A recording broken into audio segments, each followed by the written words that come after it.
Olá, sejam muito bem-vindos novamente ao nosso estudo bíblico sobre o Evangelho de São João. Hoje temos mais um capítulo importante dessa narrativa fantástica de São João. Hoje, o último testemunho de João Batista e o ministério de Jesus exercido ali na Judéia. E se você está gostando de acompanhar, compartilhe com os seus amigos. Vamos ampliar o conhecimento do nosso povo, ampliando também o acesso ao estudo bíblico do Evangelho de São João. Hoje, nós vamos no capítulo 3, versículos de 22 a 36. Mas antes, dá uma olhadinha aí no nosso mapa, para você ver onde fica a Galileia, né? Então está aí Israel, a Galileia. No meio, entre a Galileia e a Judéia, está a Samaria. Inclusive, na próxima segunda-feira, Jesus vai se encontrar, então, aqui no nosso estudo, com a samaritana. E hoje, Jesus ele sai da capital, que é Jerusalém, e vai no interior da Judéia, mas permanece na província e ele não sai dessa região. Até então, ele desenvolveu a sua missão na capital, Jerusalém, onde ele fez a proclamação e algumas denúncias, mas agora ele começa então o seu ministério no meio do povo. Então vamos versículo por versículo, mas antes vamos ler então todo o texto para que a gente possa refletir depois nas suas particularidades.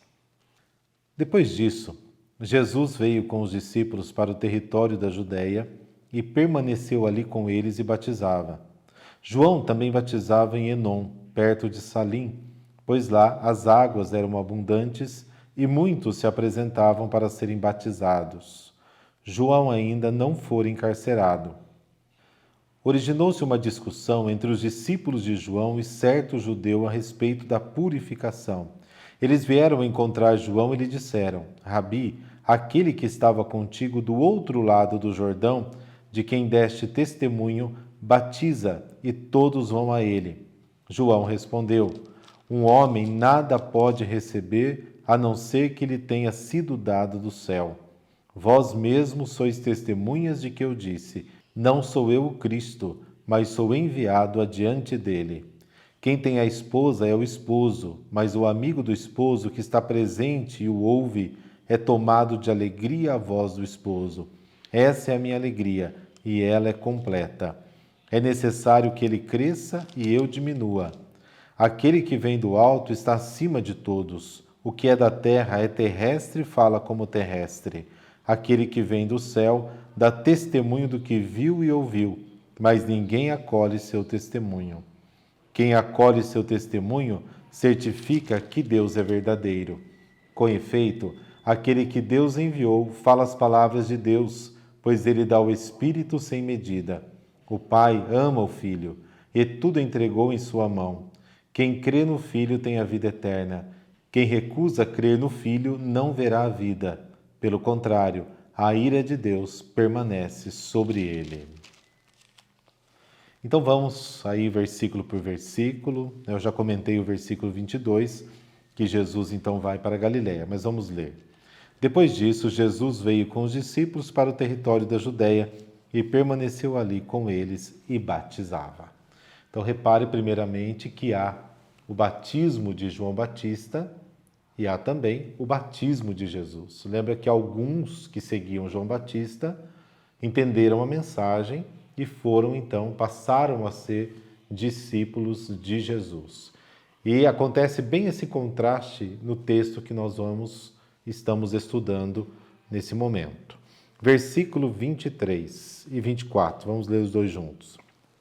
João também batizava em Enom, perto de Salim, pois lá as águas eram abundantes, e muitos se apresentavam para serem batizados. João ainda não fora encarcerado. Repare que aqui há uma abundância de água. Lá as águas eram abundantes.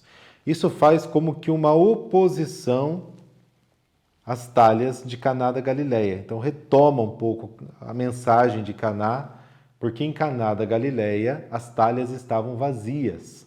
Aqui no batismo de João Batista, as águas estão abundantes. Então,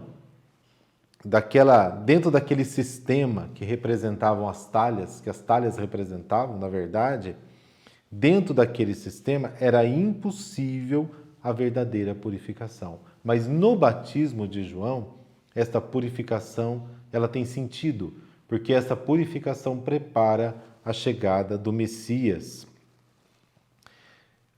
Qual que é a missão de João Batista? A missão de João Batista é preparar esse banho pré-nupcial. Então ele dava com o batismo um banho no povo, prepara esse povo para o casamento, para as núpcias, porque o seu batismo é um batismo de arrependimento. Versículo 25. Originou-se uma discussão entre os discípulos de João a certo judeu a respeito da purificação. Então, alguns discípulos continuam com João.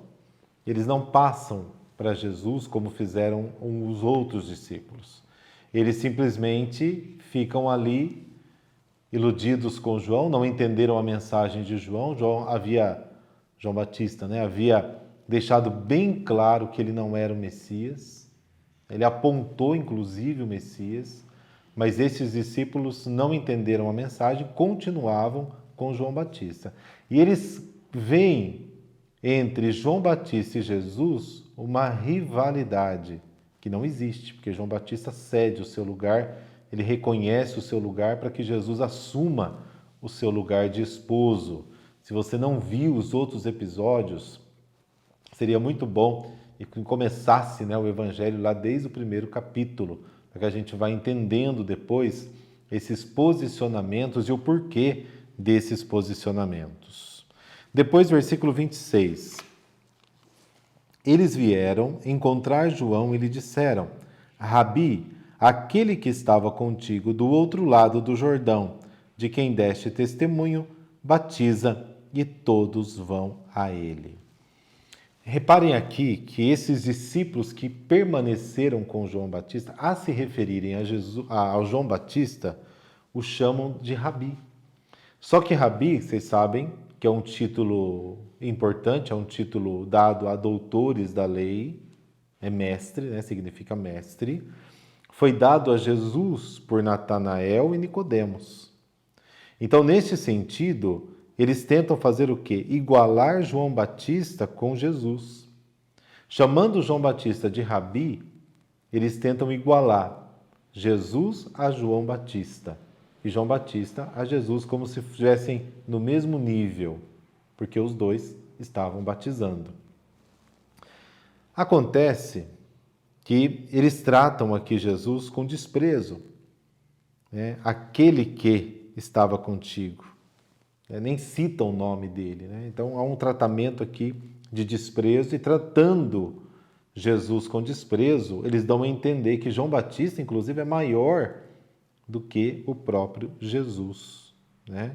E eles estão, na verdade, indignados, como se Jesus fosse um devedor, porque João Batista, ele apontou Jesus, ele mostrou Jesus, e como se Jesus criasse fama, e porque criou fama, ele estava então devendo a João Batista. É isso que estava na cabeça desses discípulos remanescentes, esses discípulos que continuavam ali com João Batista. Versículo 27. João respondeu: um homem nada pode receber, a não ser que lhe tenha sido dado do céu. Em outras palavras, o que acontece com Jesus está no desígnio divino. Isso faz parte de Deus. É uma missão dada por Deus, diferente de todas as outras missões. Agora, repare numa coisa, não sei se você percebeu desde o começo aqui do discurso, dessa perícope, desse texto de hoje, que todas as vezes que o evangelista fala de João Batista, tem a referência à água. Aqui diz que Jesus batizava, mas não diz que Jesus batizava com água.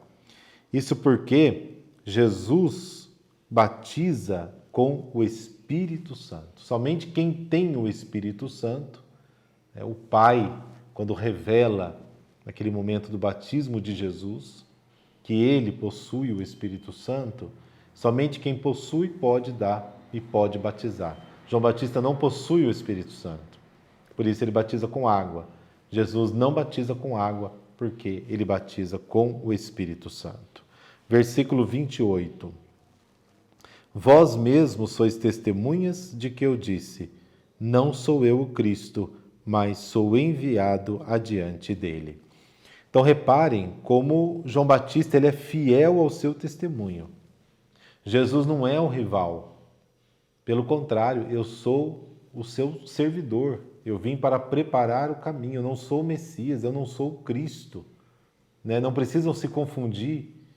Não precisam achar que nós estamos no mesmo nível, porque nós não estamos. Ele é e eu não sou.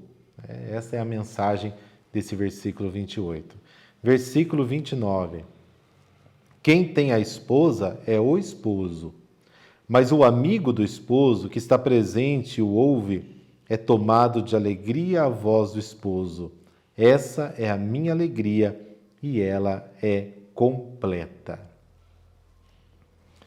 Segundo o profetismo de Israel, segundo os profetas, eles que começaram então a entender a história da salvação como um casamento. O esposo é Deus e o povo a esposa. Então João retoma um pouco este ensinamento, volta às bodas de Caná, como a gente já viu, porque o esposo já está presente e as novas núpcias e as verdadeiras núpcias estão para começar.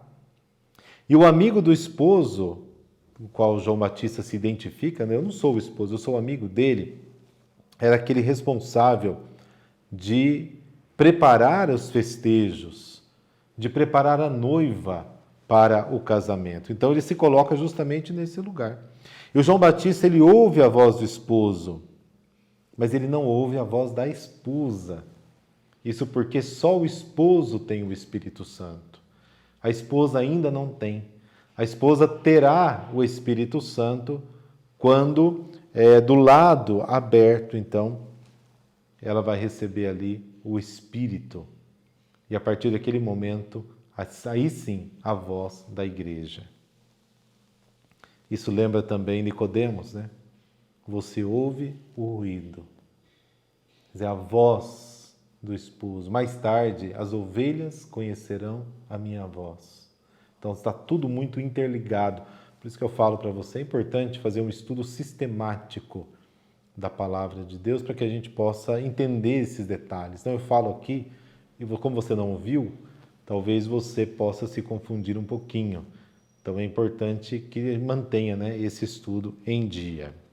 E João Batista é uma voz que nesse momento, são as últimas palavras dele, ele então se cala e ele cede lugar então a Jesus. Este é o último testemunho dele, para que a verdadeira voz, então, a voz do próprio Deus, alcance o seu povo.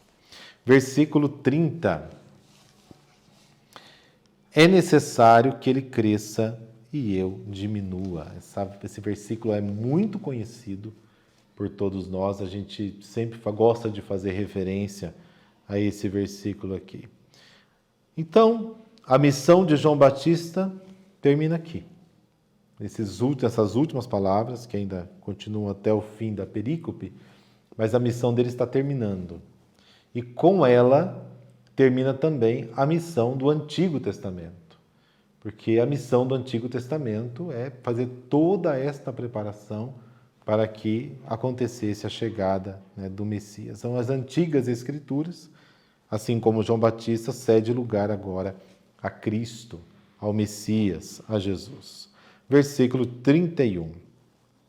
Aquele que vem do alto está acima de todos. O que é da terra é terrestre e fala como terrestre. Aquele que vem do céu. Aqui eu vou acrescentar o versículo 32 porque está meio quebrado. Aquele que vem do céu dá testemunho do que viu e ouviu, mas ninguém acolhe o seu testemunho. Isso quer dizer que Jesus ele está acima de todas as personalidades que falavam da parte de Deus no Antigo Testamento. Profetas, libertadores, todos aqueles que falavam em nome de Deus. Né? Jesus está acima de tudo isso e João Batista é o último representante de toda essa gente. Jesus está acima de todos, inclusive de João Batista. Né? Esse termo, né, ser da terra, que significa, né? Embora todos eles, lá do Antigo Testamento, todas as personalidades, tenham tido o encargo divino, este encargo ele foi temporário, ele foi limitado.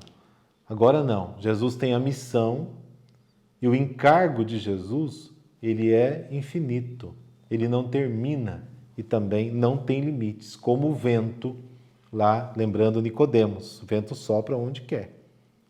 Então, somente Jesus é o Filho, e ele tem o conhecimento imediato do Pai. E aqui faz uma oposição a Moisés. Né? Moisés, ele era mediador, ele falava daquilo que ele ouviu dizer. Né? Lembra que ele não viu o rosto de Deus, ele não podia ver o rosto de Deus. Jesus não, ele fala face a face com Deus. Ele vem de Deus, ele conhece o Pai de dentro de casa. Né? Então, e aí o que acontece? Dá testemunho, mas ninguém acolhe o seu testemunho. Ou seja, dão créditos a Moisés, ouvem Moisés, que é o servo, e rejeitam Jesus, que é o Filho. Versículo 33. Quem ouve seu testemunho certifica que Deus é verdadeiro. Vocês se lembram que João, quando usa a expressão verdadeiro, ele quer dizer da lealdade de Deus. Deus, ele é fiel. Deus, ele é leal. E essa lealdade significa este amor infinito, este esposo fidedigno, este esposo que nunca trai o seu povo, que é a esposa. Este esposo extremamente leal, verdadeiro. Versículo 34. Com efeito, aquele que Deus enviou fala as palavras de Deus, pois ele dá o Espírito sem medida. Isso quer dizer que não mais o testemunho externo de quem ouviu dizer, mas agora o testemunho interno de quem ouviu do Pai. Eu e o Pai somos um. Jesus vai afirmar isso mais tarde. Então, essa é a novidade que Jesus vem trazer. E por isso supera todos os outros testemunhos. Versículo 35. O Pai ama o Filho e tudo entregou em sua mão. Jesus não é um profeta a mais, ou o mais importante de todos os profetas. Não. Jesus é o Filho. E como Filho, ele é o herdeiro. Versículo 36. Quem crê no Filho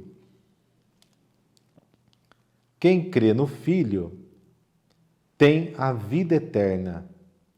Quem recusa crer no Filho não verá a vida.